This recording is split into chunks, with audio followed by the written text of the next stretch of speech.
There and Back Again. It's such a simple title from Tolkien as the outline for The Hobbit, but it expressed something that resonates deeply in me, and maybe in others too. That sense of journey where you begin from one location, travel for some time through a range of experiences, and return changed. There and back again.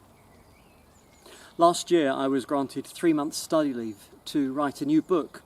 The working title of the book, The Spirit and the Land, tries to capture something of what I was trying to explore.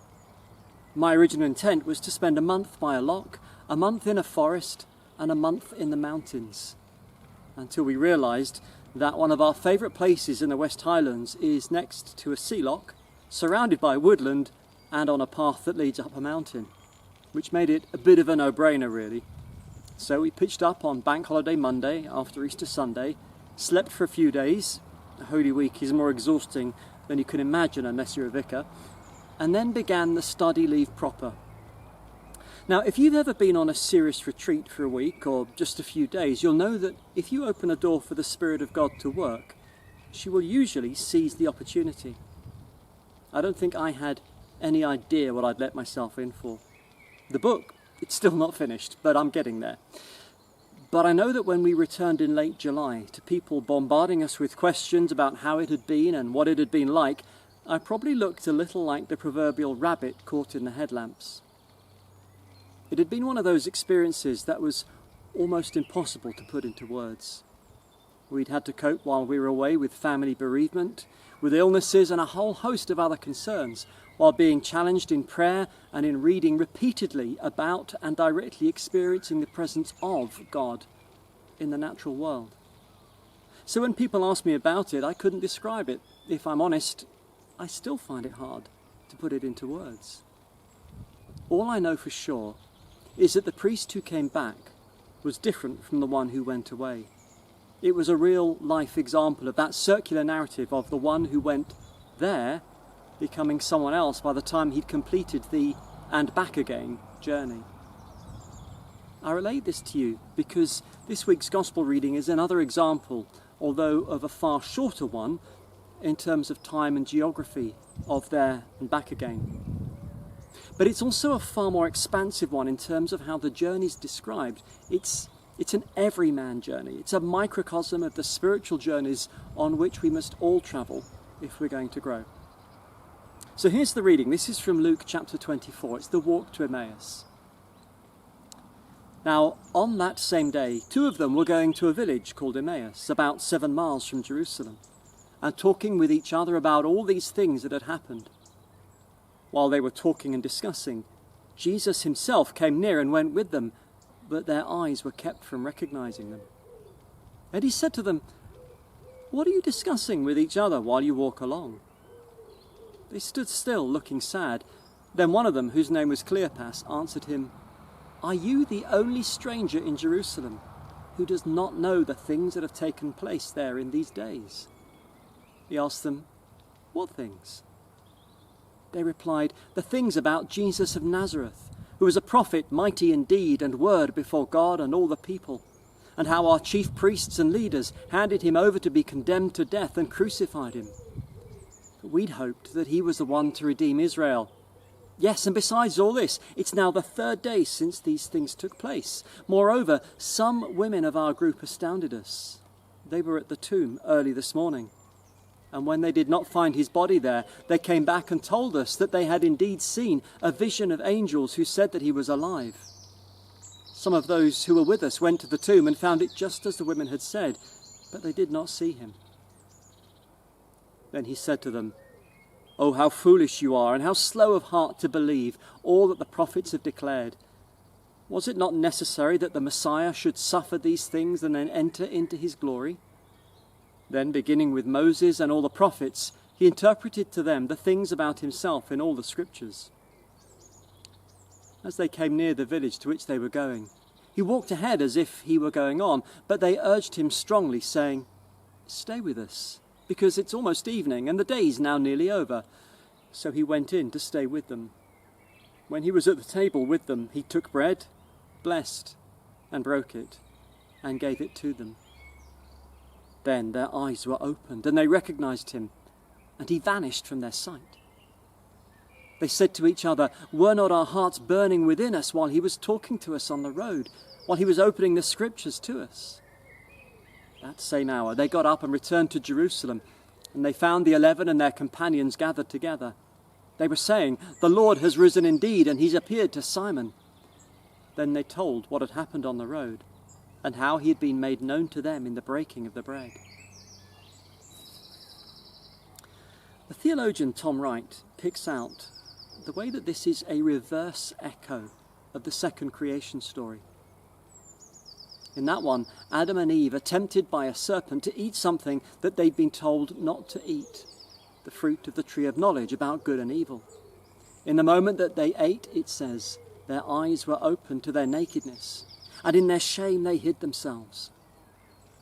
That phrase, "their eyes were opened," is one of those wonderful literary links, because in that Genesis 3 story, it's used to declare the fall of humanity. But here, Luke reuses the exact same phrase to declare the restoration of humanity.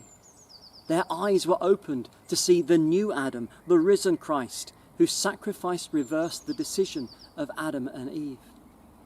Cleopas and his companion, who was probably his wife Mary, meet the Lord on the road as a stranger, travel with him, invite him to join them, and then witness who he is when he blessed and broke the bread.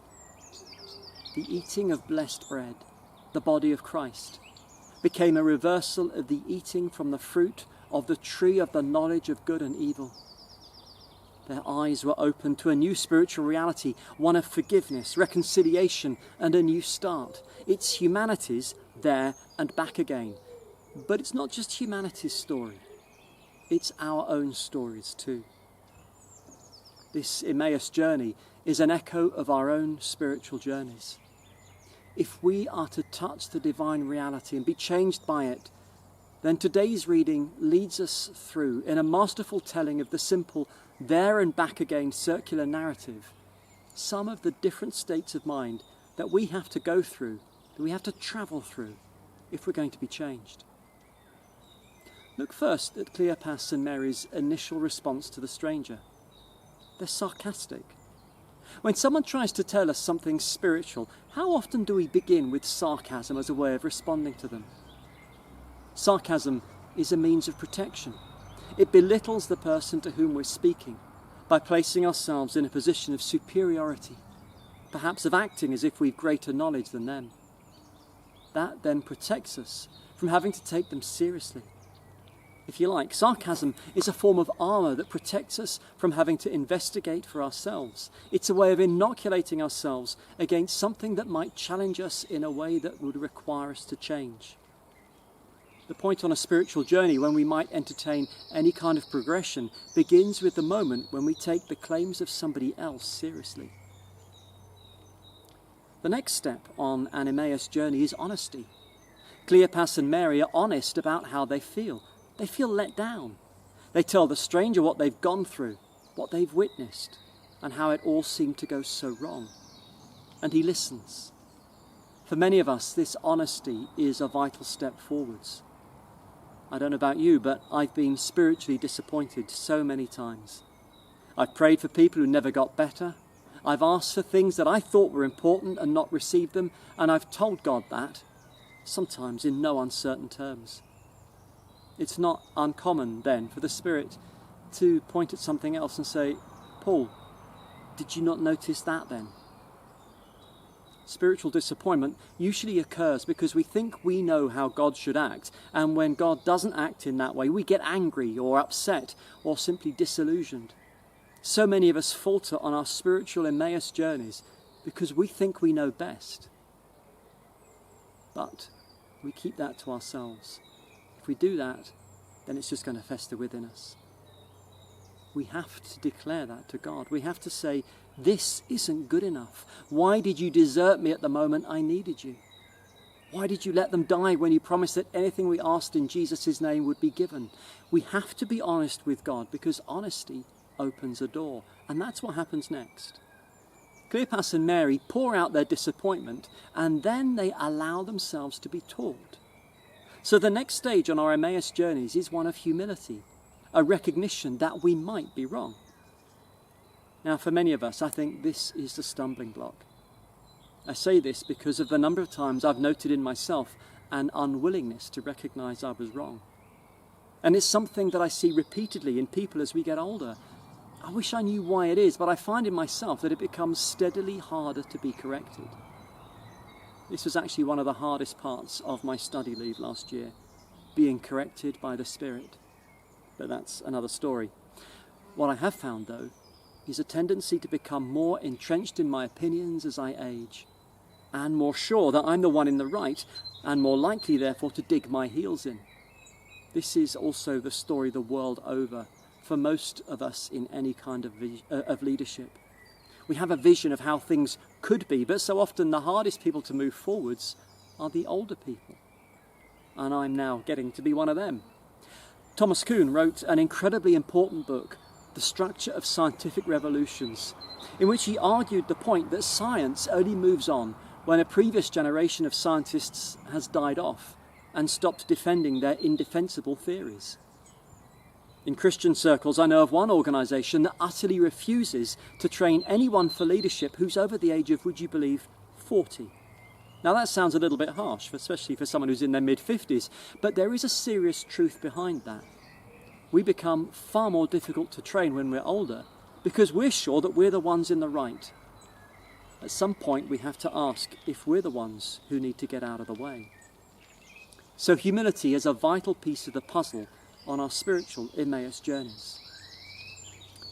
The final stage then, if we can get over ourselves and be open, is one of enlightenment.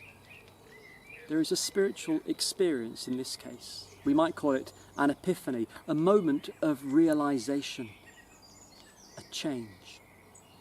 But the really important thing to notice here is that this is a gift from God. All that Cleopas and Mary have done of their own volition is be willing to be taken on a journey. At the end of that journey, or at least that part of their journey, there is a moment of enlightenment. They're finally in a place where they can recognize who it is with whom they're sharing food, who it is who's been alongside them all the time, who it is that always brings enlightenment. And in that moment, they are changed forever. So what do they do next?